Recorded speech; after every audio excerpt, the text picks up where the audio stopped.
कहीं सीरियल छाड़िले अभिनेता सागर कौन रही सीरियल छाड़ा पछर मुख्य कारण बर्तन पर से सीरियल रे राम को चरित्र रे क्यों अभिनेता नजर आसपाक जाउछंती जानिया भिडियोटी को संपूर्ण शेष पर्यंत देखंतु। जदि आपण मानकु भिडियोटी पसंद आसे तेबे निश्चित भाव लाइक ता सहित कमेंट माध्यम जणाइबे केउ रामटी आपनकु बेसी पसंद लागंती। आउ चैनल टी को जदि सब्सक्राइब करना चैनल टी को सब्सक्राइब करी पाखरे आसुवा बेल आइकन को दबाई दियंतु। आगो को जहाँ भी सब नुआ नुआ वीडियो अपलोड हम सर्वप्रथम तार नोटिफिकेशन आपण मान पाखे पहुंच पार।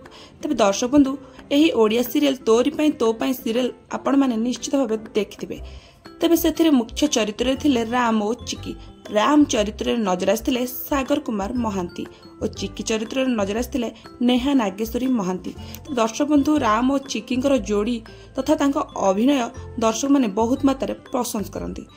आउ यार कहानी एक काल्पनिक फैमिली ड्रामा पर आधारित जहाँ को देखा दर्शक माने बहुत मात्रा पसंद करथांती। तबे दर्शक बंधु बर्तन पाई खबर आसी कि राम को चरित्र अभिनय करथुबा सागर बर्तन पाई तोरी पाई तो पाई सीरियल टी छाड़ी सारी तांको बदल रे आउ जणे ओडिया सीरियल अभिनेता नील पंडा को अणा जायछि। किंतु राम को चरित्र सागर को दर्शक माने एते मात्रा रे पसंद करथले कि केही भी दर्शक माने तांको सीरियल छाड़िया पई चाहू नांती। तथापि दर्शक माने कहिसंती कि जदि सागर अभिनय न करंती तेबे से माने आउ तोरी पई तो पई सीरियल टी देखिबे नाही। दर्शक बंधु यह सुने को मिली कि बर्तन पई सागर तांको फ्यूचर को आखि आगे रखी निज ड्रीम को फुलफिल करबा पई किछि दिन पई अभिनय ठारू दूरे रहिसंती।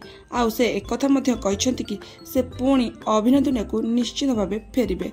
तेबे बर्तन पई आपण माने तोरी पई तो पई सीरियल रे नेहा नागेश्वरी और चिक्की अपोजिट रे राम को चरित्र रे नील पंडा को देखा पाइबे। तबे दर्शक बंधु आपण माने कहंतु एही दुईटी राम जहाँकर ना होछि सागर महांती आउ जणे होछंती नील पंडा एही दुईଙ୍କ भितर आपण माने काहाकू रामचरित्र देखबा पई चाहुचंती निश्चित कमेंट में जणातु। वीडियो भल लागिले लाइक करंतु चैनल को निहात भाबरे सब्सक्राइब करंतु।